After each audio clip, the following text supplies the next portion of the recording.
Hello, everybody, and welcome to today's Google Analytics tutorial. Today, I'm going to be showing you how to go through some of Google Analytics key reporting features that you can use to gauge the success of your SEO or PPC campaigns. It's a very basic tutorial.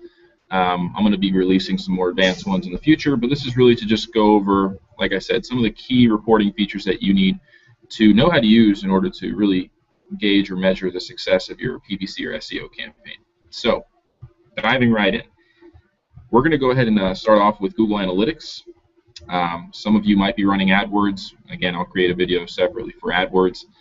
But if you have Google Analytics, you should have already added analytics at NoRiskSEO.com as a user. If you didn't have analytics set up, we probably will or have already created an account for you and shared it with our master account, which is analytics at NoRiskSEO.com. If we created one for you, we shared over access to you as an admin, so you have full and complete control of your account. To log in, you would simply go to google.com/analytics or analytics.google.com. Both URLs will take you straight to analytics, or an easier way to do it is just to Google Analytics, and you'll find it. So once you are prompted to the login page, simply log in. We have access to several accounts, so you might not see the same thing here, but what you will see is your website URL or your account profile name. So since I'm doing this specific demonstration for one of our clients, I'm going to use this specific account here. Vlad, goes out to you. So let's go ahead and check out what we have. We just installed this analytics tracking code, so we have about a week's worth of data here, and this is basically the overview of your audience reporting, which is the default window or reporting table that you're brought to. Just gives you an overview of how many sessions you've had in the last 30 days, which is the default date range that's always going to load. If you want to change the date range, it's important to note that no matter what reporting feature you're on, you always have this date range bar here on the very top right-hand corner of your screen. You can select what date range you want to view.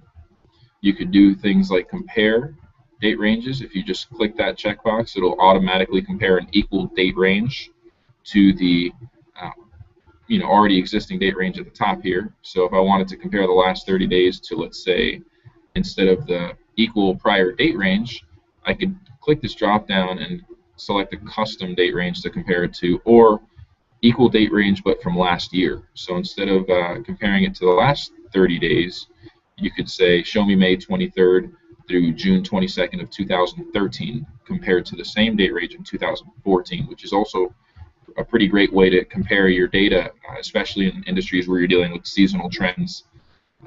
So always remember that this date range navigation bar is at the top here, and make use of it.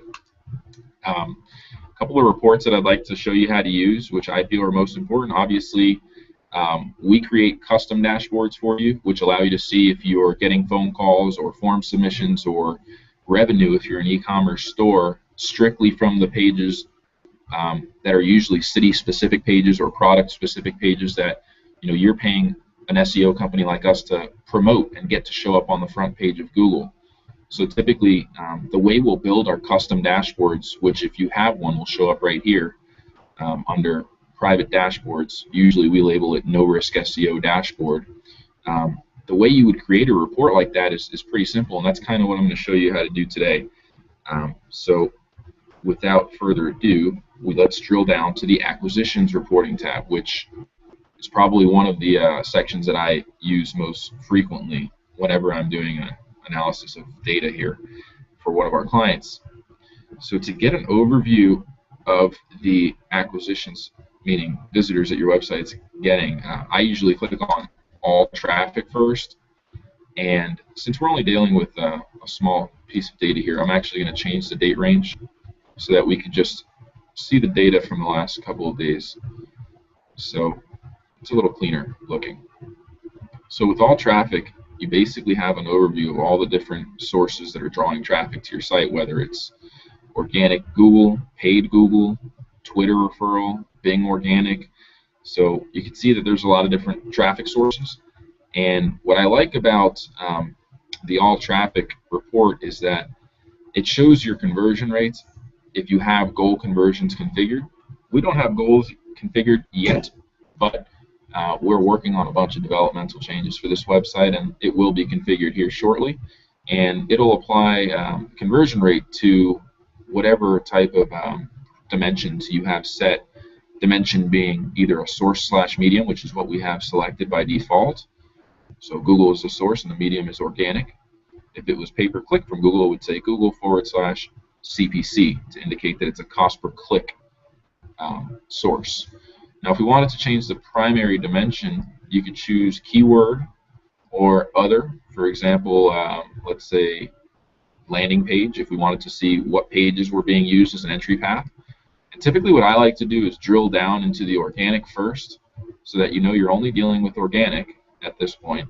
And then what you could do is change it to landing page. So what's going to happen is now that we've drilled down into organic and then we've entered landing page as the primary dimension, now we have all the organic visitors, see here at the top, that found the site strictly via an organic search from Google. That's it.